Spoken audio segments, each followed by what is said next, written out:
Mejor congreso de la historia, como decía la ex congresista Melgarejo. Lo que sí es que hubo de todo, como hemos podido repasar.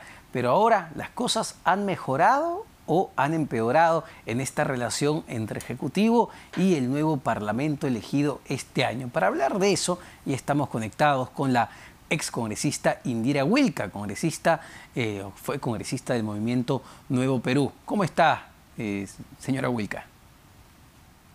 Hola Omar, ¿cómo estás? Buenas noches. ¿Cuál es la evaluación que hace a un año del cierre del Parlamento? ¿Qué podemos decir ahora? ¿Hemos mejorado? ¿Ha mejorado esta relación con el nuevo Parlamento? A todas luces parecería que las cosas siguen bastante igual, ¿ah? Bueno, yo creo que lo primero que habría que recordar es que esta fue una decisión necesaria, más que necesaria, ¿no? Ahora que ustedes presentaban este informe recopilando algunas de estas intervenciones que ojalá no tengamos que volver a repetir, al menos en boca de sus mismos protagonistas. Yo creo que fue una decisión totalmente necesaria y que además se dio a través de canales que son constitucionales, ¿no? O sea que, como muy pocas veces en nuestra historia, las crisis políticas, las crisis de representación política y la falta de legitimidad en la política se terminan resolviendo por canales institucionales, ¿no? Legales, ¿no? Sobre todo, y sin apelar a otro tipo de factores que pues están fuera de lo que una sociedad democrática, una sociedad institucional debe permitirse. Entonces yo diría que empecemos por ahí y luego tal vez abordemos cuál fue el origen de esta confrontación o de esta tensión máxima, ¿no? Que llevó el 30 de septiembre a disolver el Parlamento. Yo creo que no solamente se trataba, y siempre lo dije, al menos en mis intervenciones, de una confrontación entre Parlamento y Ejecutivo, ¿no? Yo creo que lo que estábamos viviendo, tanto quienes estábamos en el Parlamento como los peruanos, sobre todo, que tenían que padecer esa clase de representación, era algo más profundo. Y yo creo que tiene que ver con lo que también hoy día probablemente algunos sientan, y es que lo que estaba en crisis, lo que está en cuestionamiento, es la calidad de la representación política en nuestro país. Y esto pasa no solamente por las personas, esto pasa por las organizaciones, esto pasa por las prácticas que se han vuelto recurrentes dentro de los partidos políticos, ¿no?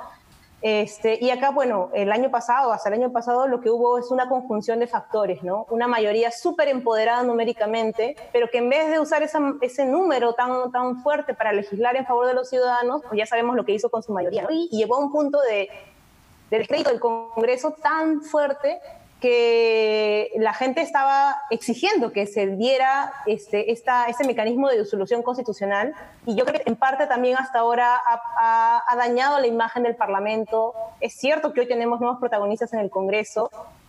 Cada ciudadano podrá evaluar si le parece que es mejor o no tan bueno como lo que fue el anterior Parlamento, pero lo cierto es que hay una imagen que ya venía deteriorada de antes, hay un conjunto de prácticas que se siguen reproduciendo, pero y que creo que ejemplifican por qué esta crisis es más profunda que simplemente una tensión entre dos poderes del claro. Estado. Y Indira, sin afán digamos, disculpar las actitudes del Congreso que fue disuelto, hubo de ambos lados, ¿no? También hubo una responsabilidad de parte del Ejecutivo, específicamente del presidente Martín Vizcarra, que en ciertos momentos le convenía mucho confrontar con el Parlamento de ese entonces porque aumentaba en la popularidad y se veía claramente en las encuestas que iban saliendo, y hubo de otro lado también facciones dentro del Parlamento, dentro del Congreso de la República, que lo que buscaban era tensar mucho más esta relación. Totalmente de acuerdo. Creo que no hay que olvidar que este periodo político se ha iniciado en el año 2016, ¿no? Entonces estamos dentro de ese periodo todavía. La propia actitud del anterior presidente, el señor Kuczynski, dio pie a muchas de estas situaciones, ¿no? A una debilidad tremenda de su gobierno como ejecutivo, una falta de perspectiva sobre cuáles eran las agendas que el país requería desarrollar, ¿no es cierto? ¿Qué es lo que los ciudadanos de a pie, digamos, que no están tal vez atentos al devenir político, ¿no? De este tipo, querían que se priorizara? Yo creo que ahí sí hubo un cruce de circunstancias. Ni el Ejecutivo ni la mayoría parlamentaria que dijo, bueno, vamos a gobernar desde el Congreso, ¿no? Que también es cierto que anunciaron desde el día 1 que su objetivo iba a ser eso, priorizaron al ciudadano. Y creo que eso fue una de las cosas que hizo que de uno y otro lado se buscaran estos mecanismos de confrontación para salvaguardar pues también la popularidad, ¿no? En tiempos en los que, como digo, lo que está más en crisis no es solamente las personas, ¿no? La popularidad del presidente o la del Congreso, es cómo tenemos o no organizaciones que representen a los ciudadanos. Y bueno, eso también explica en parte por qué tal vez el cierre del Congreso no ha sido suficiente para resolver la crisis, ¿no? Ese es el problema, seguimos ¿no? todavía Mira, con las mismas organizaciones, y sobre eso con las mismas lógicas de hacer política, ¿no? Y sobre eso quería ahondar. Más allá de que fue necesario y que fue aplaudido por más del 90% de la población, no se ha debilitado la institución del Parlamento y lo hemos visto en las últimas semanas. Nuevamente un Congreso tratando de vacar al presidente de la República. ¿Cómo quedan las instituciones? A ver, yo creo que más bien esa fue una decisión totalmente institucional. No creo que la disolución haya debilitado el Parlamento. Al contrario, lo que sigue debilitando al Parlamento, como digo, es creo que no entender la magnitud de esta crisis. O sea, Indira. ¿cuál es el problema que yo veo y de cara además a estas elecciones teniendo como ciudadanos? ¿Sí, me escuchan? Sí, ahora te escuchamos perfectamente. ¿Hola?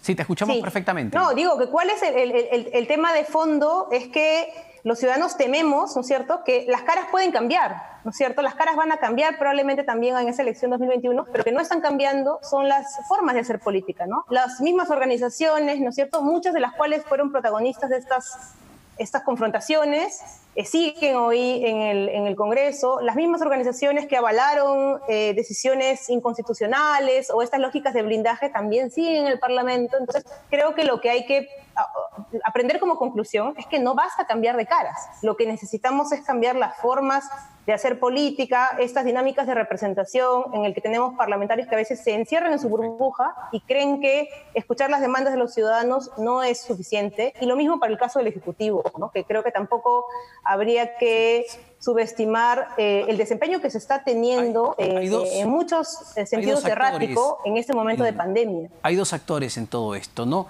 Muchas gracias, Indira Wilca, excongresista de la República. Gracias. Pero bueno, muchas gracias.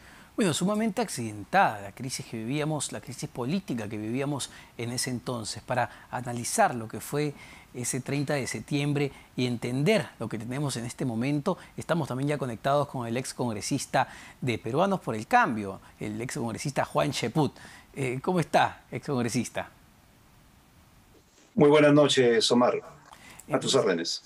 En principio, uno entiende, y yo estoy convencido, de que ni el Poder Legislativo ni el Ejecutivo deberían gobernar por encuestas, por lo que dicen las encuestas. Sin embargo, no hubo cierta, digamos, ceguera de parte del Parlamento disuelto en no entender lo que quería y lo que necesitaba la población, y esto se reflejó en que un 90% o más del 90% de los peruanos respaldaran la disolución del Parlamento, señor Cheput. Bueno, la disolución de los parlamentos siempre es muy popular, ¿no? A pesar de las consecuencias trágicas que siempre conlleva. Yo creo, y tal como señalabas hace un instante, que el enfrentamiento permanente del presidente con el Parlamento era una circunstancia que le permitía a él mejorar en la popularidad. Pero mira los resultados de hoy. Somos un país invertebrado, sin instituciones, sin liderazgo, en conflicto permanente, completamente polarizado. Y aún más, no olvidemos que esta disolución y esta cuestión de confianza, la del 30 de septiembre, fue la segunda, en el sentido de cuestión de confianza. En mayo del mismo año, se había planteado una cuestión de confianza con amenaza de disolución por la reforma política y la reforma de justicia. Y mira los resultados un año después. En materia de reforma política, seguimos con el voto preferencial, no se ha solucionado el problema del financiamiento de partidos y no hay democracia interna.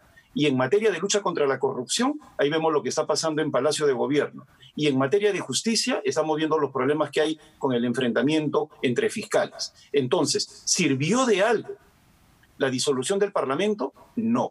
Yo soy, en ese sentido, un creyente de las instituciones como elementos permanentes en el tiempo. Y por otro lado, esa disolución y ese enfrentamiento y esas imágenes que vemos son consecuencia de la falta de experiencia política, de personas que no agotan lo que es la conversación, el diálogo, el consenso, el manejo de la frustración. El señor Pedro Lechea, un caballero, no pertenece al sistema político, era un excelente empresario. Salvador del Solar, primer ministro, era un actor renombrado o conocido. Y el propio presidente Vizcarra nunca articuló en un partido político más allá de su permanencia en Peruanos por el Cambio. Entonces, si el presidente de la República, el premier y el presidente del Congreso no tienen experiencia política, pues generan un cambalache como el que generaron hace un año y que hasta ahora estamos pasando por las consecuencias de este país invertebrado que es el Perú. Sin embargo, Juan, más allá de la buena voluntad de diálogo de personas como Pedro Lechea, como Salvador del Solar, lamentablemente lo que primó a todas luces fueron posiciones extremas dentro del Parlamento que aparentemente no les interesaba establecer estos puentes de diálogo. Es decir, también ha habido una responsabilidad tremenda dentro de los partidos políticos representados en ese Parlamento. Específicamente de la Comisión de Constitución, que torpemente mandó al archivo lo que era el proyecto de adelanto de elecciones. Y yo tuve la oportunidad de hablar con más de un parlamentario en el sentido de que eso era una torpeza. Pero por otro lado, mira, el elemento que gatilló la disolución fue la elección del Tribunal Constitucional.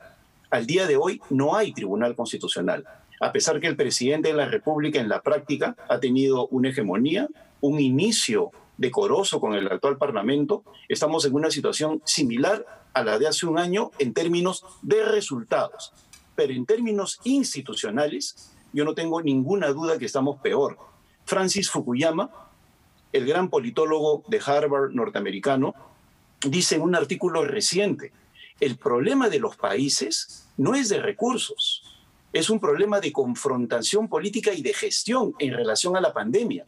Si el Perú tiene pésimos resultados y tú haces una correlación, tú que manejas muy bien la economía y las variables, a mayor nivel de confrontación política, peor nivel de gestión y peores resultados en materia de la pandemia. Si estamos viviendo lo que estamos viviendo es por esa circunstancia. Juan, ¿había forma de evitar ese nivel de polarización o había forma de evitar ese nivel de confrontación? Y me quiero remontar un poco al 2016, cuando asume el expresidente Pedro Pablo Kuczynski. Un gobierno sin una presencia sólida y fuerte en el Parlamento está destinado al fracaso, como hemos visto en el caso de PPK y como estamos viendo lamentablemente en el caso del presidente Vizcarra, donde no tiene una bancada. Claro, mira, tenemos que ver todo eso como lecciones. ¿En qué sentido? Pedro Pablo Kuczynski efectivamente tenía una bancada pequeña y eso se podría haber compensado con un gabinete más político y lamentablemente no los tuvo. El mismo problema, el del gabinete no político, fue uno de los causales de impedir de que hubiera una mejor relación. Y en la actualidad, cuando vemos la confrontación existente entre Ejecutivo y Legislativo, que ha llegado a niveles de una vacancia que menos mal, y digo menos mal en términos institucionales, abortó, también se debe a la ausencia de pericia política por parte del presidente de la República. Hemos tenido ministros que eligen el camino de la confrontación antes que el diálogo. Y estamos llegando así al bicentenario. Se ve permanentemente ese elemento de confrontación y eso tiene unos orígenes ¿en qué?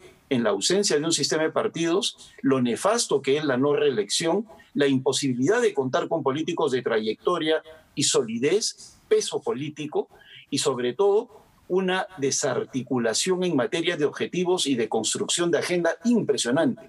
Yo me he preocupado de ver situaciones similares en otros países y el Perú no tiene una agenda. Dime tú cuáles son los 3, 4 grandes puntos que estamos manejando en conjunto. No me digan la pandemia, porque la pandemia es algo muy etéreo. O sea, hablemos de reformas específicas que no se llenen en la generalidad de lo político o cuestiones de justicia. No hay ni un solo punto. Y más bien estamos viendo que hay en estos momentos una desarticulación en lo que se refiere al equilibrio de poderes y como cosa anecdótica yo declaraba para otro medio lo siguiente. ¿Qué fue lo primero que hizo el presidente Vizcarra cuando disolvió el Congreso? Le aumentó el sueldo a Richard Swing. Es en el mes de octubre donde pasa de 8.000 a 30.000 soles. Entonces, ese es el símbolo de lo que significa la ausencia de control de los poderes, el equilibrio de poderes. Bueno, y eso es lo que tenemos que evitar. Clarísima tu posición, Juan. Muchas gracias, Juan Cheput, ex congresista. Gracias a ti, Omar. Por el Cambio. Vamos con más información.